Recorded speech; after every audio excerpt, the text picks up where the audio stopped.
Welcome to my meta review for best of 1, best of 3, and sometimes a budget deck in Standard. And this weekend we had the Pro Tour, so we have a ton of decks to look at. And as usual, I like to start things off with a budget deck if available. And this week we have one that was a red budget deck that utilizes only the commons and uncommons from Outlaws of Thunder Junction. So it's not going to be particularly good at climbing the ladder, not at least compared to the mono blue tempo deck that I've covered in days gone by. But it is still a nice option, especially because it comes in at a total cost of only $10. So if you're looking for something that's specific to the set and nice for a beginner or for a kid in paper, I think that, this is definitely an interesting deck. So we've got the Reckless Lackey, which is a 1/2 first strike haste that you can sacrifice later for drawing a card and creating a treasure token. Explosive Derailment is an instant speed, deal 4 damage to target creature, or destroy target artifact with Spree. You've got Cunning Coyote, which is a 2/2 haste, and then you can plot it for 1 and a red. And when it enters the battlefield, another target creature you control gets +1/+1 and gains haste until end of turn. Got the Deadeye Duelist, which is a 1/3 reach that allows you to tap 1 colorless and tap it to deal 1 damage to target opponent. And this gives you some nice reach, some way to deal damage later in the game after they've kind of created enough defenses that you can't get damage through with your creatures. Discerning Peddler is a 2/2. When it enters the battlefield, you may discard a card. If you do, draw a card. This is pretty handy for ditching unnecessary lands or finding your land if you're stuck, so this really helps smooth out your first draws so that you don't stumble. You've got the Resilient Roadrunner, which is a 2/2 haste protection from coyotes, which is fantastic flavor. And then for 3 colorless, you can make it so it can't be blocked except by creatures with haste. So you can get some unblockable damage in, sort of like the Ginger Brute. And then we've got Scorching Shot, which for double pip red, it deals 5 damage to target creature at sorcery speed. Good for removing problematic blockers. And we've got the Longhorn Sharpshooter, which you can plot for 4 to deal 2 damage to any target, or you can just play it out as a 3/3 reach. Outlaw's Fury gives a +2/+0 to all of your board at instant speed. And then if you control an outlaw, which there are a fair amount of mercenaries and such, you then exile the top card of your library, giving you some dig. Until the end of your next turn, you may play that card. So if Outlaw's Fury doesn't win the game, it helps you find an answer for later. Then you've got the Prickly Pear, which helps you go wide by creating a 2/2 and a 1/1 in a single card. And the Mercenary can be used to pump up things like your Roadrunner to get in for unblockable damage. Then we're running 22 just basic reds. And one more budget deck before we get into the the decks from the Pro Tour.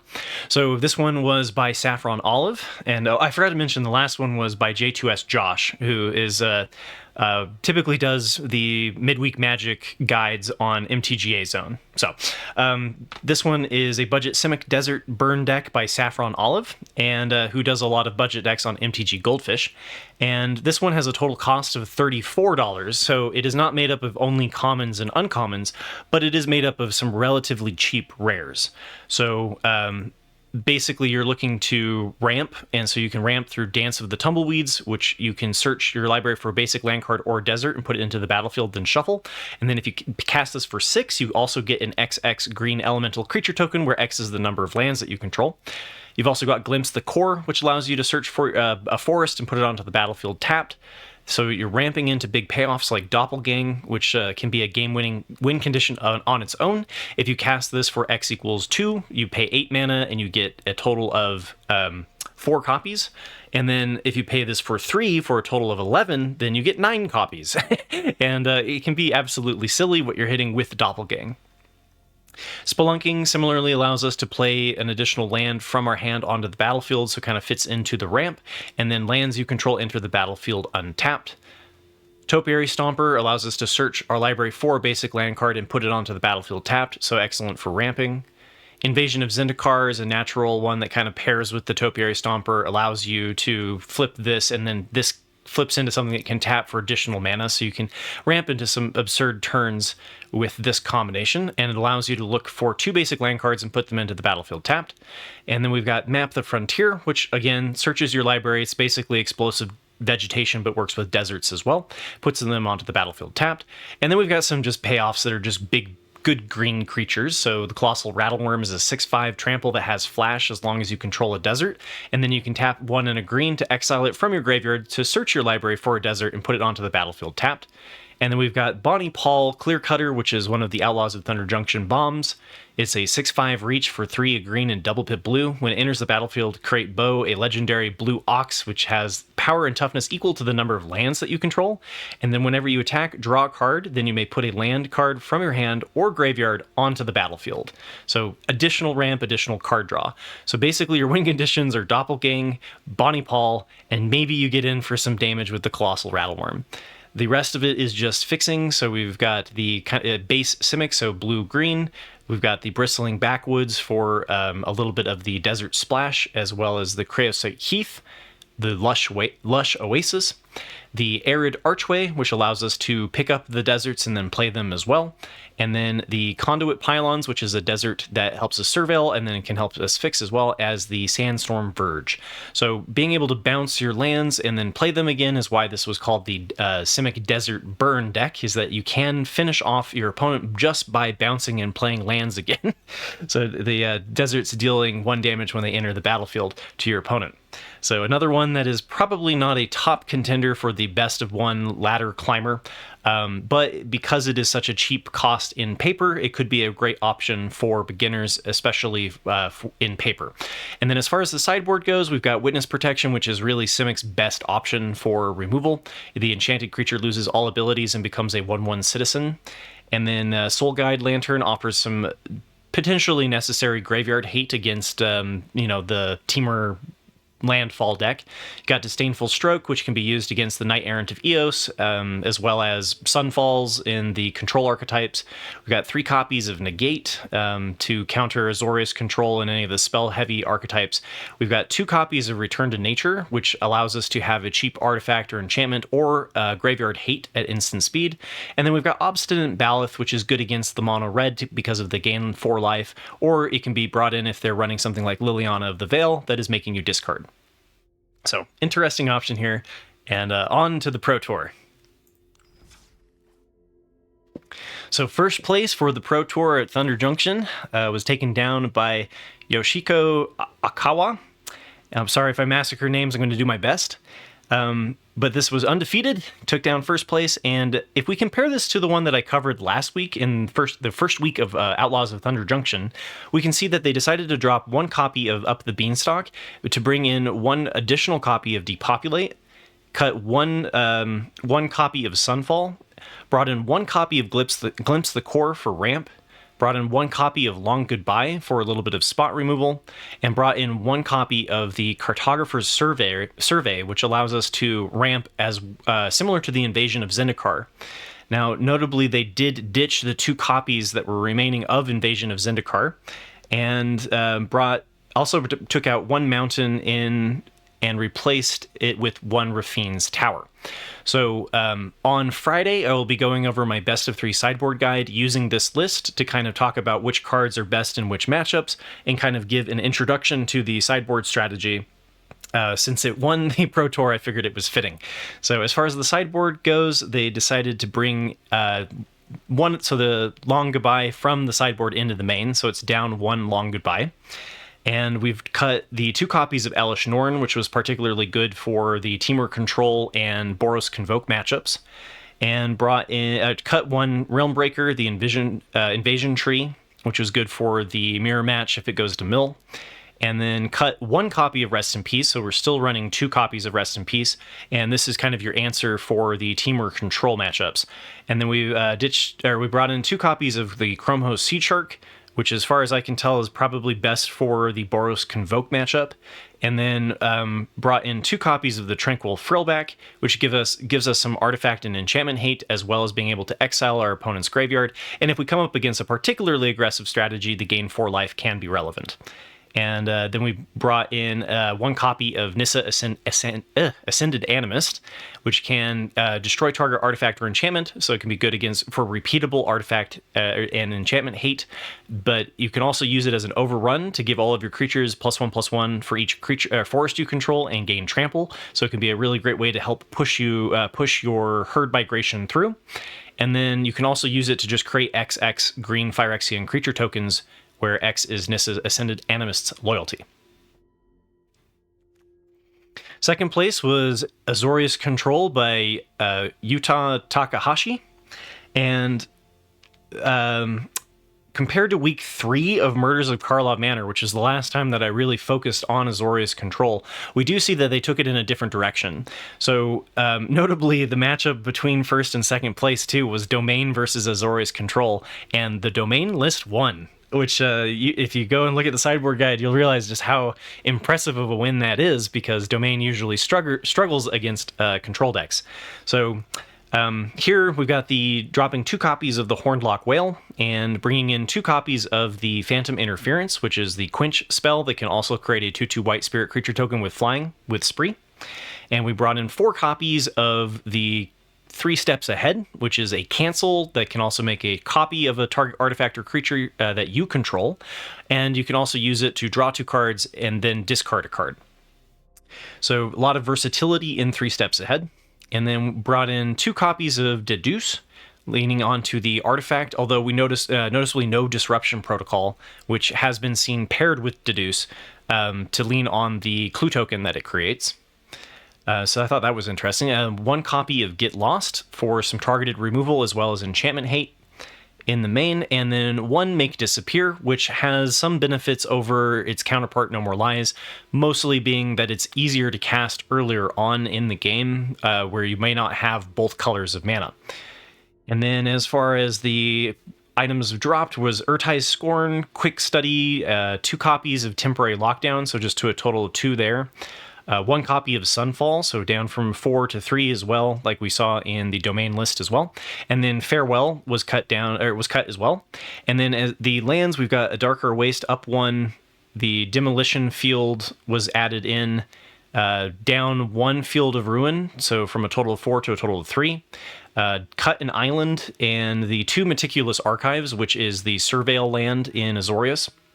And then we brought in 2 copies of Mirrex, and ditched 1 Plains, brought in Restless Anchorage up to a total of 4, and brought in the Sunken Citadel, which has some synergies. You can use it, creates 2 mana if you're going to be using it to activate the ability of land sources, so it helps with activating your man lands.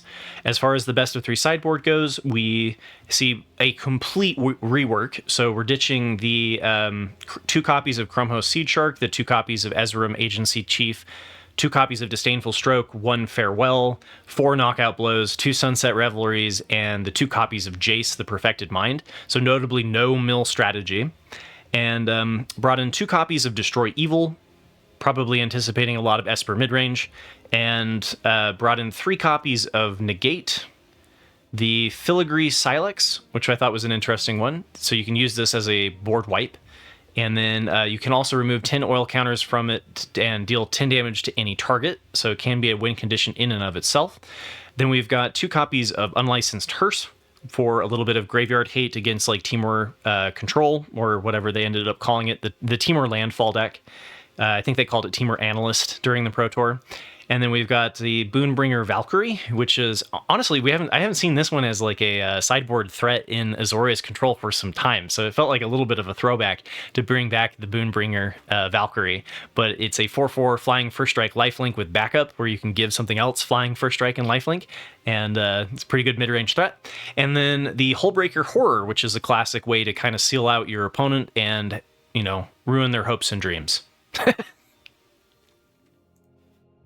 Top 4 was Boros Convoke, and so this one was piloted by Takumi Matsura. And if we compare this one to the one that I covered last week in week 1 of Outlaws of Thunder Junction, we can see that they, during the Pro Tour, they're going to be a little bit less willing to explore some of the new options. So we don't see like Nurturing Pixie, which was being explored in the Standard Challenge last week, because they're trying to go with the tried and true, right? They only had like 11, 12 days or whatever to explore the new cards before running against some of the best players in the world. So not running the Nurturing Pixie, and instead running the additional copy of the Sanguine Evangelist, and then similarly not running the Legion Extruder, and instead bringing in the third copy of Warleader's Call. As far as the lands go, we've got the Cavern of Souls down by 1 for an additional copy of Merrick's for more control matchups.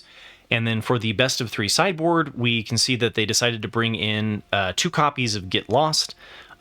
It's great because you can hit a creature, an enchantment, or a planeswalker, so the versatility of Get Lost can be really nice. And then they also brought in 2 additional copies of Invasion of Gobakon, so a total of 4. And this card really punishes the people who are running the Wraths that are outside of the Sunfalls. So against the ill-timed explosions, against the depopulates that we've been seeing in more lists. And then as far as the cards that were cut, they cut 1 copy of the Destroy Evil, kind of I think leaning again more on the Get Lost to kind of fill the same spot as the Destroy Evil. And then no Legion Extruder, and then ditching the 2 copies of Knockout Blow. And I think this was largely anticipating that just mono red was not going to represent a large chunk of the field in the Pro Tour.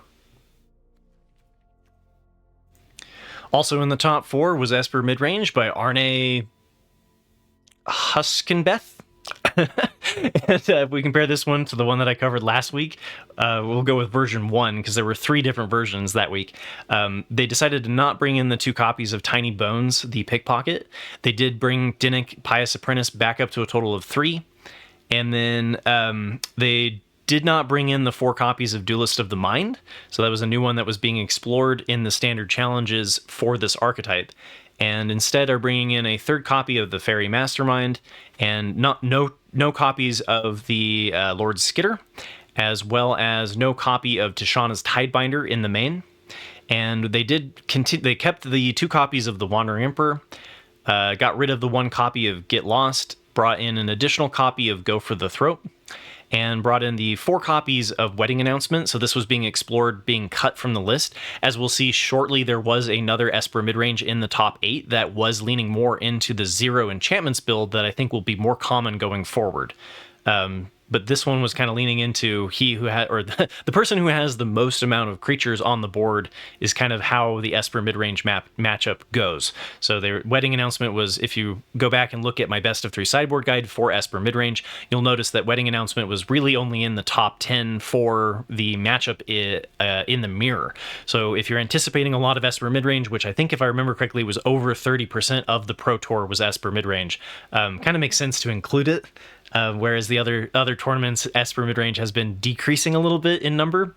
So definitely going to keep my eyes on future Esper Midrange builds and whether or not they're including the copies of the Wedding Announcement going forward. So they also brought the Virtue of Loyalty up to 7, so just leaning heavily into the high artifact count Esper Midrange version. And then as far as the lands go, they ditched the 1 copy of the Caves of Kolios and brought in an additional copy of the Concealed Courtyard, so for a total of 3 for the Orzhov Fastland, and then brought in 3 copies of the Deserted Beach, which is the slow land for Azorius. And then ditched 1 copy of Rafine's Tower, so just down to 1 copy there, and then ditched 2 copies of the Sea Chrome Coast, which is the Azorius Fastland. So as far as the sideboard goes, we see that they do have the Tishana's Tidebinders, they're just in the sideboard, so we've got a total of 3 copies of Tishana's Tidebinder, which is really good against, if there was... We didn't see any Dimir Midrange in the top 8, but I know the Tishana's Tidebinder is good for that, and then it's also good for the Boros Convoke matchup. Again, if you want to go over all of the matchup specific, what card's good against what sideboard strategy, I did post that one last Friday for Esper Midrange. And then we're ditching the 2 copies of Duress, which I was happy to see. I'm not a big fan of Duress in the sideboard, and like I covered in my sideboard guide. And then bringing in cutting the 2 copies of Rest in Peace.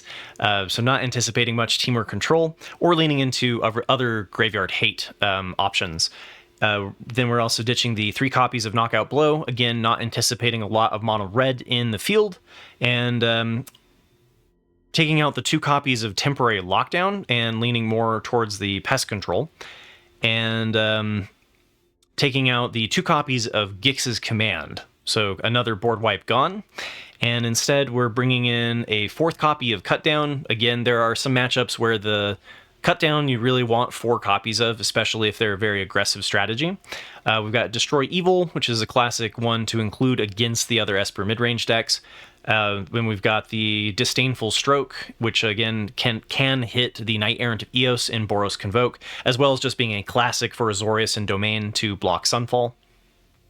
And then bringing in a additional copy of Long Goodbye.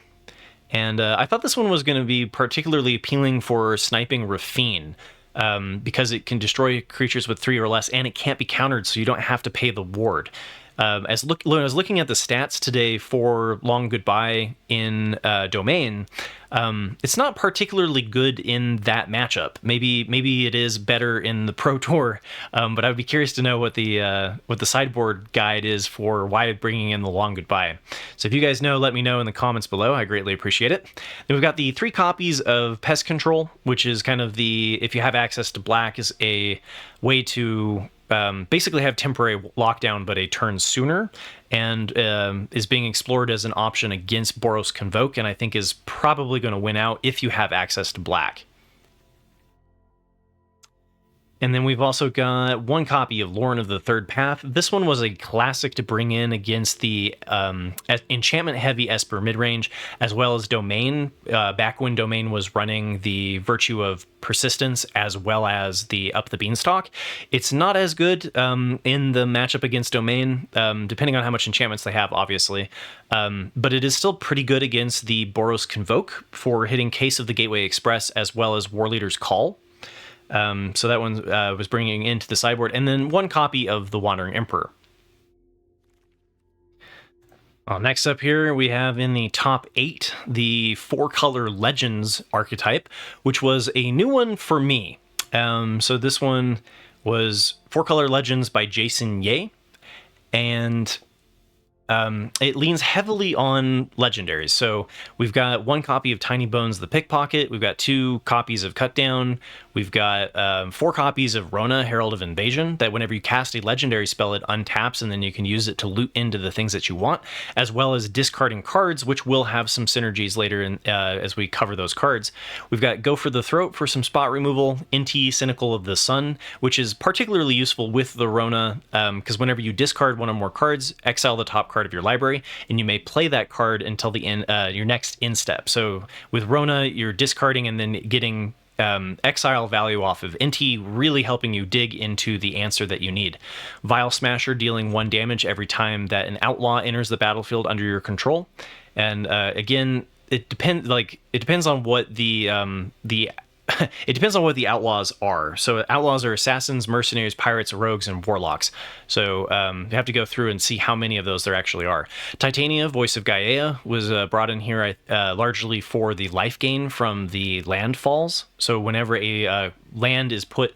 whenever 1 or more land cards are put into your graveyard from anywhere, you gain 2 life, and that's really the most important part of this this card. Is that with all of the land cycling that is occurring, then you're gaining 2 life. And one of the things that you'll see is that we're leaning quite heavily into the legendary lands like Boseiju and Otawara that get cheaper for each legendary that you have. So you can cycle these, and then that ends up triggering Titania because the card goes to your graveyard when it resolves from being channeled. Honest Rutstein allows us to bring back creature cards from our graveyard to our hand, and then creature spells you cast cost 1 less to cast. We've got the Slogurk, the Overslime, which is really the main win condition of this deck. Again, whenever a land is put into your graveyard from anywhere, put a +1/+1 counter on Slogurk, the Overslime. So your Takanuma, your Boseiju, your Otawara are all going to be triggering Slogurk and giving them the +1/+1 counters. And then you can use it, remove 3 +1/+1 counters to return it to its owner's hand. And then when it leaves the battlefield, return up to 3 target land cards from your graveyard to your hand, so you can get back the legendary lands that you have cycled by bouncing Slogurk. We've also got Relic of Legends, which not only is it a mana rock that taps for 1 of any color, but then you can also tap an untapped legendary creature that you control to add 1 mana of any color. And you can use this to cast your spells, all of your legendary creatures then tapping for mana, and then things like Rona untap when you play a legendary card that they can tap for additional mana. So you can really just dig and play out a ton of your library. Urtai Resurrected gives you that counter spell or being able to destroy something at the cost of letting them draw a card. And then we've got one copy of Aklazot's Deepest Betrayal for the flying lifelink, annoying recurring threat that must be exiled. Because we have a whole bunch of legendaries, we can run 4 copies of the Plaza of Heroes. And then we've got Cavern of Souls to prevent our key cards from getting countered. And then we've got the fixing for the 4-color space with Xander's Lounge, the Triomes, Ziatora's Proving Ground, as well as some of the just the tap lands, Darkslick Shores, and then the legendary lands Otawara, Takanuma, and Boseiju Who Endures, which again get super cheap because of the amount of legendaries in this deck. So as far as the sideboard goes, we've got 1 copy of the, or 3 copies of the Glistening Deluge that give ideally a one-sided board wipe, but can also just, it's really great against the white red, against the Boros Convoke deck, being able to give everything -3/-3, while your creatures only get -1/-1. The goal of running Glistening Deluge as opposed to Path of Peril is to try to get a one-sided board wipe. We've got Liliana of the Veil, that's good for eliminating mid-range threats as well as hating on our opponent's hand. This one is also running an addition, 1 copy of Path of Peril to destroy all creatures. And then you technically do have the ability to cast it for its cleave cost, being able to tap for 5 colors in this deck. Jace the Perfected Mind, if you're up against a deck that is likely going to come to mill. Shieldred the Apocalypse for a little bit of life gain against the more aggressive archetypes. A 3rd copy of Urtai Resurrected. 1 copy of Vorinclex, which when it enters the battlefield, search your library for up to 2 forest cards, reveal them, put them into your hand, and then you can exile it and turn it into the Grand Evolution, which then mills 10 cards. You put 2 creatures from among the milled cards onto the battlefield. Second chapter is distribute 7 +1/+1 counters among target creatures you control, and then the 3rd chapter is until end of turn, creatures you control gain 1 colorless. This creature fights target creature you don't control. Exile the Grand Evolution, then return it to the battlefield again as Vorinclex. So just an alternative win condition to Slogurk. We've got the 3rd copy of Cut Down in the sideboard, 3 copies of Duress to hate on the control matchups, and then 1 copy of Turn the Earth. And this one, choose up to 3 target cards in graveyards. The owners of those cards shuffle them into their libraries. You gain 2 life. So you can use this to hate on your opponent's graveyard in the Temur Control matchup, but you can also use it to not end up milling out, because like I said, this deck can dig through a lot of their threats, and so you can put the really good cards from your graveyard that you've discarded from Inti or from Rona back into your library. And then we've got the Long Goodbye for a 2nd copy of that, I believe. Or is that the first one? So 1 copy of Long Goodbye, and then, the 3 copies of Glistening Deluge. Next up in the top 8 is Esper Midrange by Lucas Ducau. And I love Lucas Ducau's, like, his vibe, his energy is always great. But they finished with... top 8 with Esper Midrange, and if we compare this one to week 1 of Outlaws of Thunder Junction, you can see this is a little bit more close to what was being explored in the standard challenge. So we've ditched the 2 copies of Tiny Bones, the Pickpocket, but we have brought in the 3 copies of Duelist of the Mind. So it's down 1 copy from the first version that I'm comparing it to, but is including it. Then they also brought in an additional copy of Fairy Mastermind and 3 copies of Preacher of the Schism. So again, if you go and look at the sideboard guide, I'll mention this as one of the missing alternatives to the list that took first place on the standard challenge. And so happy to see Preacher of the Schism back, ditching the 2 copies of Lord Skitter, Sewer King, and bringing in a additional copy of Tishana's Tidebinder in the main, so running 2 there. And then bringing in 1 copy of The Wandering Emperor, getting rid of the 1 copy of Get Lost, bringing in an additional copy of Go for the Throat, as well as Gix's Command in the main, ditching the last 2 copies of Virtue of Loyalty, so no Wedding Announcement, no Virtue of Loyalty, and bringing in 1 Caves of Kolios, so going up to a total of 4 for the Orzhov Painland, and then bringing out 1 Island. So I do think this is kind of personally, it did worse than the other Esper midrange list, or it placed lower, I should say. But I think this is where the direction of the archetype seems to be going, at least judging off of week 1 from the standard challenge. So keep that in mind. If you're used to sideboarding in enchantment hate against Esper midrange, it's going to be a whiff, or at least potentially it can.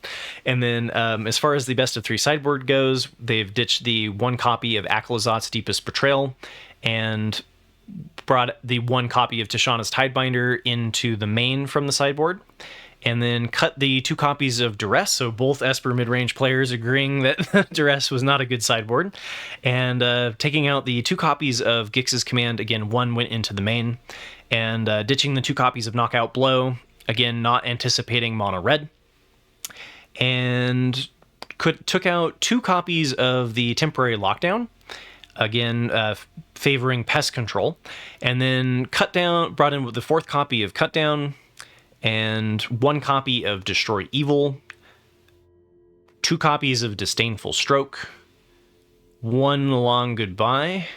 Well, oh man, yes, love that. Oh, I love that so much. Okay, how can I see it? There we go. So Long Goodbye, bringing in 1 copy there. And Lucas Ducau definitely favoring bringing in 1-ofs instead of a full playset for their sideboard. And 1 Pest Control instead of 2, which was pretty common to have the 2 Pest Controls. Sorry, I deleted that one. And then 1 Shrouded Shepherd, which was a... brought in for the Boros Convoke matchup, and then 1 Blot Out, which can be a really nice way to get rid of Aklazots, specifically in the mirror match, because it exiles the creature with the greatest mana value, which Aklazots tends to have.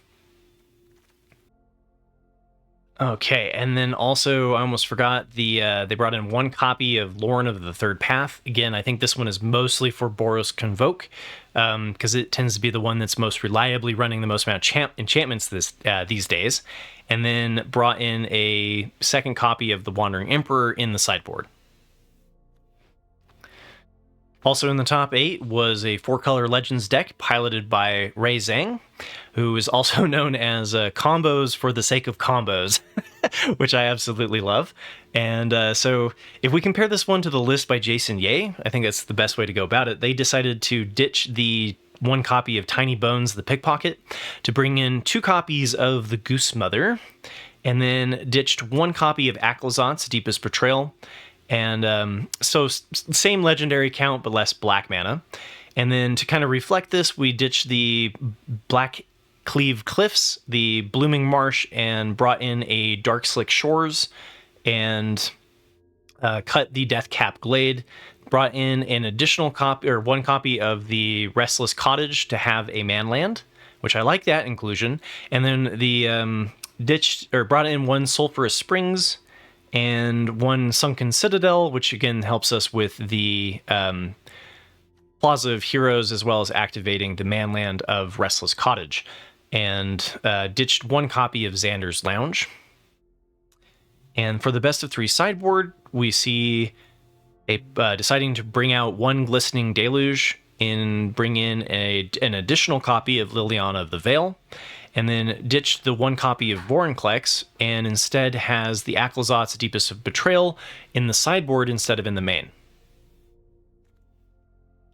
Also in the top 8 was Temur Control by Sean Godard, and they were calling this again the Temur Analyst deck. I'm going to keep calling it the Temur Control deck because that's how I know it. And so if we compare this one to week 9, so the last week of Murders at Karlov Manor was when we saw a top 3 finish in the standard challenges.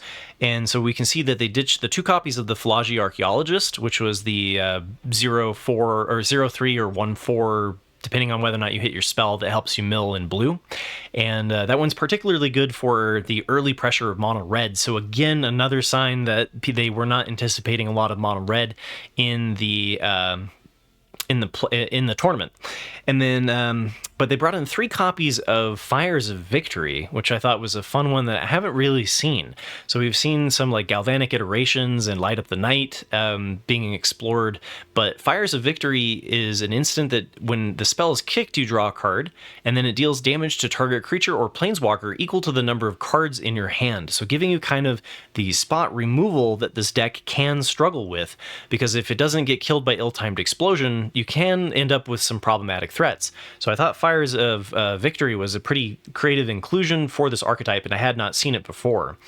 And but we brought in 2 copies of Spelunking, so a total of 3, and ditched the 2 copies of Vampire's Vengeance, which is good for the is an alternative board wipe that's usually run in addition to the ill-timed explosion. Got rid of the 1 Splendid Reclamation, which is another way to kind of bring back all of your lands from your graveyard to the battlefield. And as far as the lands go, we're down a Cabaretti Courtyard and a Forest, but decided to bring in 2 more copies of the Riveteer's Overlook. Some people were exploring having 1 of these, and then it kind of got replaced by having 1 Echoing Deeps. And so this was running more preference for having the sacrificed lands than what I had seen in other lists. As far as the best of 3 sideboard goes, they've ditched the 1 copy of Shigeki, the 2 copies of Titania, Voice of Gaia. Again, that one being better at stabilizing against the aggro matchups because of the life gain. And then 2 copies of Tranquil Frillback, which is the artifact and enchantment hate, the life gain, and the graveyard hate. And brought out 2 copies of Abrade, which was the artifact specific hate. Kind of the answer to Urbrask's Forge in mono red, really. And also cut out the 3 copies of Lithomanic Barrage. So as far as what did they bring in? They brought in an additional copy of Turn the Earth. Again, you can use this in the mirror match, but you can also just use this to find, like if you accidentally mill all of your World Soul's Rage into the graveyard, being able to get it back into your library allows you to find it with Memory Deluge. So depending on the matchup, Turn the Earth can be a good one to bring in from the sideboard. And then as far as, and they also brought in 3 copies? Yeah, 3 copies of Pick Your Poison, which is an edict for your opponent sacrifices an artifact, or sacrifices an enchantment, or sacrifices a creature with flying. So this can be a really great way to have kind of a cheap disenchant, and I keep accidentally clicking and removing it. And then we've got the 2 copies of the Vampire's Vengeance, which brought in from the main and brought into the sideboard, dealing 2 damage to each non-vampire creature. This is kind of the temporary lockdown, if you will, against Boros Convoke. And brought in 2 copies of Bonnie Paul, Clearcutter, as a late game threat. And then that also has synergies with the landfall in your deck. And then Colossal Sky Turtle, which works with the Shigeki to loop infinitely and kind of gives you that like late game inevitability if it does come down to cycling through your entire deck. And then 1 copy of the Titan of Industry, which some matchups can struggle with a very large enchantment. It gives you artifact and enchantment hate, gives you the 5 life, and you can also create a 4/4 green Rhino Warrior creature token, or you can give it a shield counter, which can make it difficult to remove from the battlefield. All right, we got through all of the Pro Tour stuff. Man, that was a lot. So I'm still going to try to get this done in under an hour, but I've got to cover best of 1 as well. So best of 1, we have seen the meta continuing to shake up into week 2 of Outlaws of Thunder Junction, and I bet we're going to see even more change now that we have 35 archetypes coming in from the Pro Tour. So very excited to see which ones come to the top of the list in best of 1. So for week 2, though, Mono White Humans is positioned as number 1 according to Untapped, which is a tracker that tracks Magic the Gathering data. And this was my meta breaker, so I was kind of happy to see that it did, in fact, actually make it into the top 8 for the best of 1 meta. And if we compare this one to week 8 of Murders at Karlov Manor, which we have to go back a ways, and since I talked about Mono White last, but it's ditching the 1 copy of the Hopeful Initiate, down 1 Skrelv the Defector Might, up 2 Warden of the Inner Skies, down the 2 copies of the Spellbook Vendor, and down 1 copy of Thalia, Guardian of Thraben, deciding to run only 3 of these so that you don't get stuck with multiples in your hand where you can't play them out because of the legendary rule. And then we've got 2 copies of Sanguine Evangelist and down 1 Knight Errant of Eos. Again, this can be kind of an awkward one to have if you have multiples in your hand. And bringing in 2 copies of Ossification for some creature or planeswalker hate. And then as far as the lands go, we're down 1 Cavern of Souls, which again can be awkward with Ossification because you do need to have, this is a colorless land if you're not casting a human. And then took out 1 Mishra's Foundry, so decreasing the amount of colorless lands, and then relying more just strictly on planes, bringing 2 more planes in. All right, number 2 is Mono Red Prowess, and if we compare this one to week 1 of Outlaws of Thunder Junction, it is the same exact list. So Mono Red Prowess has not changed anywhere, and part of the reason why Mono White has become number 1 and this deck number 2 is because Mono White, because of Thalia disrupting the spells in this list, it's kind of a natural counter. So we're gonna see a rock paper scissors. Usually we do of mono white responding to mono red, and then some form of control and responding to mono white humans, or mid-range deck that kind of goes over the top. So this list again, if you're new to Magic the Gathering and you're wondering what it's all about, it's prowess creatures like Codebreaker, Slickshot Show Off, and Monastery Swiftspear, and then a ton of combat tricks. Again, I covered a budget list that was running very similar cards except for minus Godric and up some Mishra's Foundries.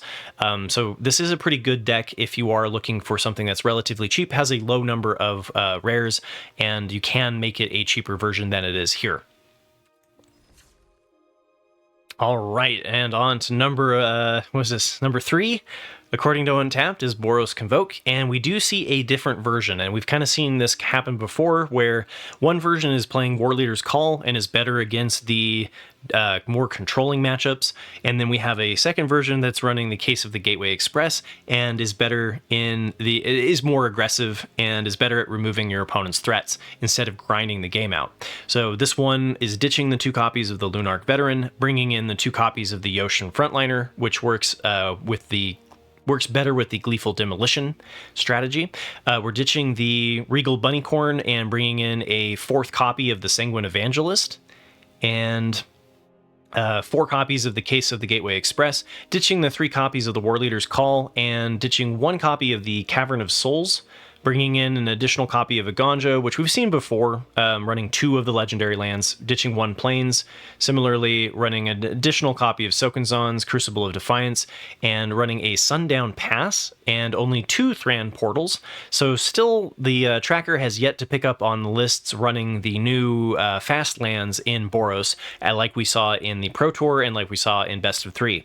So if you are running Best of 1 Boros Convoke, you might want to think about getting rid of these Thran Portals and Sundown Passes and putting in the Boros Fastlands.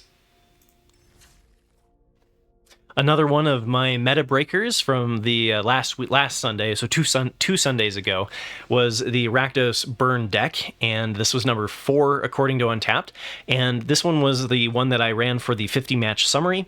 The only difference is that it is not running the Black Cleave Cliffs, which is the new Rakdos Fastland that we got at Rare, and then only running 1 Sulphurous Springs instead of 4, so not giving as many black sources to actually cast the Callous Sellsword, and honestly, I think that's a fine change, because of all of the 50 games that I played, I think playing out the Callous Sellsword mattered once.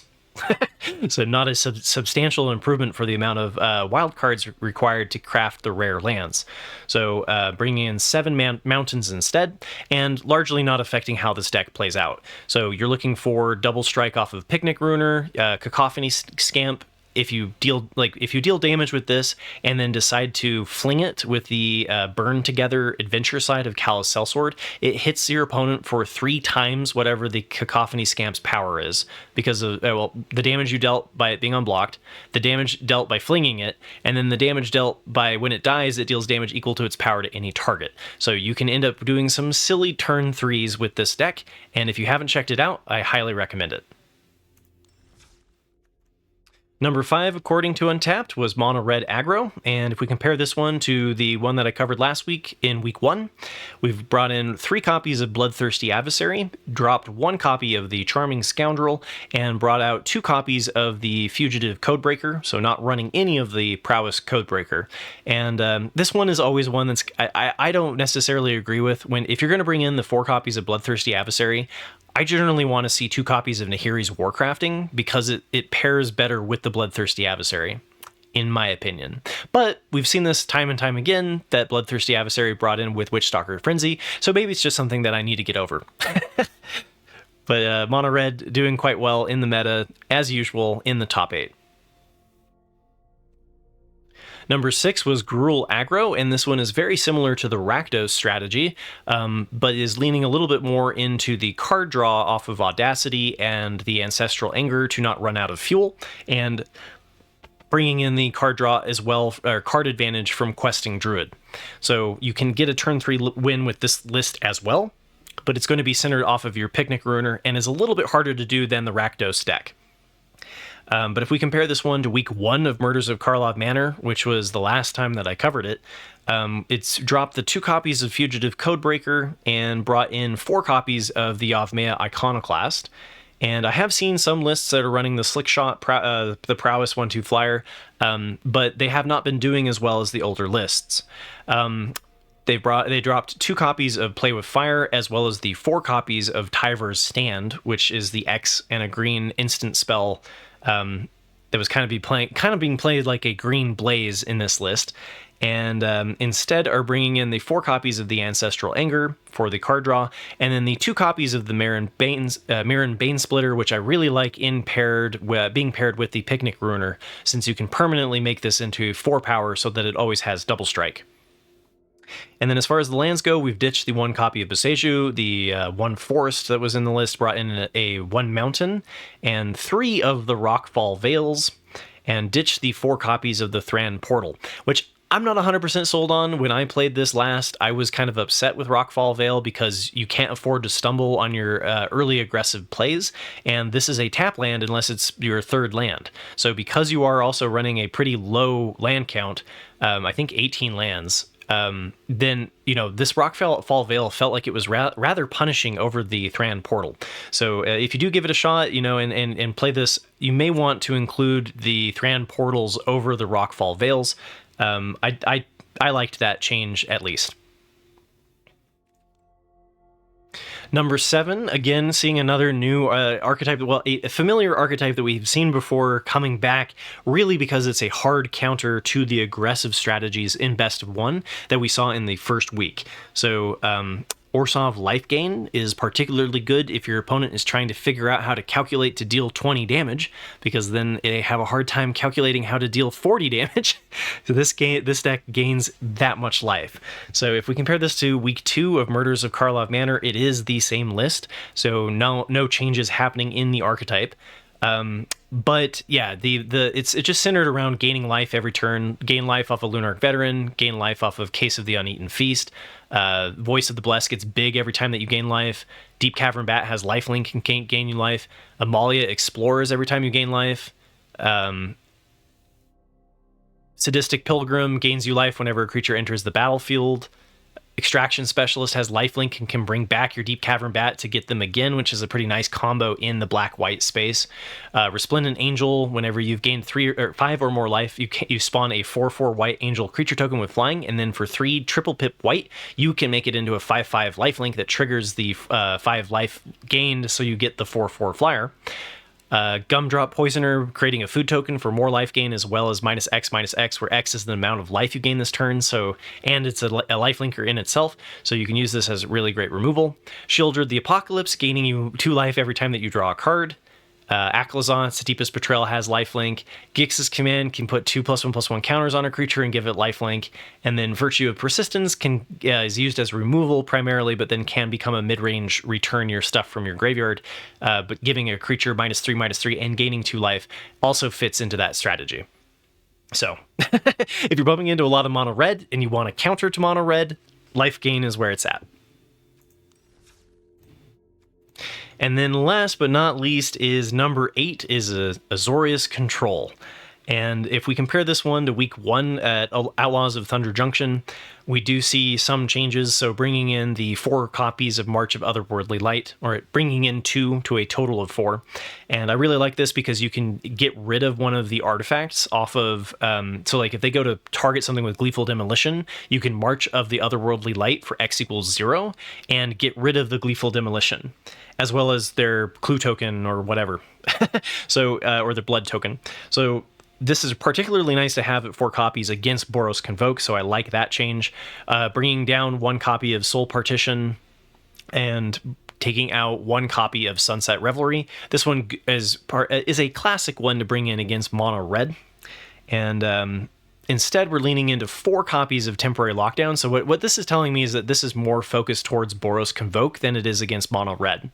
And then ditching the 1 copy of Farewell, which is just too slow in some matchups, more important when you want some graveyard hate against like Temur Control.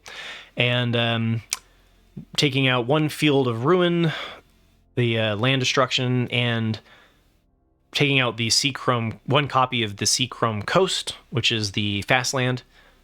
And fast land.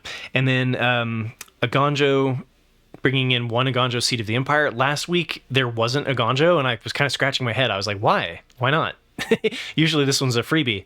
So bringing in 1 copy of Agonjo Seat of the Empire and bringing in 1 Mirix. Now with number 2 being taken down by Azorius Control, I do think we're going to see a little bit more of this coming into the meta, especially to counter the mono white that we're seeing at number 1. So if you're really getting deep into the rock, paper, scissors of the best of 1 meta, I would suggest maybe teching a little bit more heavily against Azorius Control. Right now, it's not a hugely popular choice on the ladder, but I do expect it to go up. So with that, I hope that gives you a nice idea of what's going on in the budget world, the best of 3 world, in tournament scene, and the best of 1 ladder on Arena. With that, remember to click like and subscribe. I try to bring out daily Magic the Gathering videos for your information. And this Saturday, May 4th, I'm going to be running my AC/DC OTJ draft tournament. So we're going to have some cash prizes and it's free to enter. So if that is something that you're interested in doing and you want to come draft with us and compete, that will be happening on May 4th, and the details are in my Discord. The Discord link is in the description. And I hope you all had a wonderful time watching the Pro Tour. I know I did, and I'd love to hear from you guys in the comments about what are some of your favorite archetypes that didn't make it into the top 8. Because again, there were 35 options. There's so much to cover. So if you've got your eyes on a specific archetype that you think is going to be doing well in the coming weeks, I'd love to hear from you. And take care. Good luck with your matches and competing in your RCQs. And I will see you all next Monday.